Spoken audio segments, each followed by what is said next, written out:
The standard gauge railway passenger services have resumed after a 2-month interruption following the outbreak of coronavirus in the country.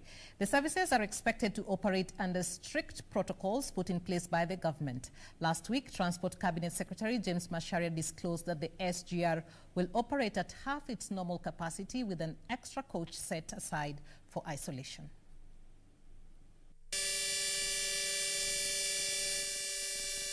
Travel between Nairobi and Mombasa through the standard gauge railway has resumed a week after President Uhuru Kenyatta eased restrictions on the containment of coronavirus pandemic. The first train left Nairobi for Mombasa minutes after 8 a.m. with a handful of passengers and top government officials at hand to supervise the takeoff while ensuring that the safety guidelines outlined by the Ministry of Health are strictly adhered to. Our compliance levels are too high, as you have seen this morning. We are screening all our passengers from the point of entry to the point of ticketing and to the point where they have to wait before they board the train. In observance of the social distancing guidelines, the train will carry a maximum of 600 passengers in 10 coaches, while an additional coach will be used to isolate passengers who might be infected with the virus. Additionally, all customer-facing employees shall wear masks and gloves. And inside the train, we have put all measures in place.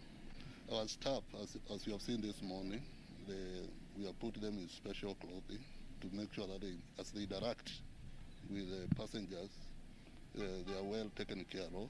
As of this morning, all passenger services staff serving customers have tested negative for COVID-19. Speaking to the press after the takeoff, Kenya Railways Corporation Managing Director Philip Jamhuri Mainga said despite the train operating at 50% capacity, the fares remain the same. We are operating our normal fares. We are not changing anything. We are moving the 50% in compliance with the government directive.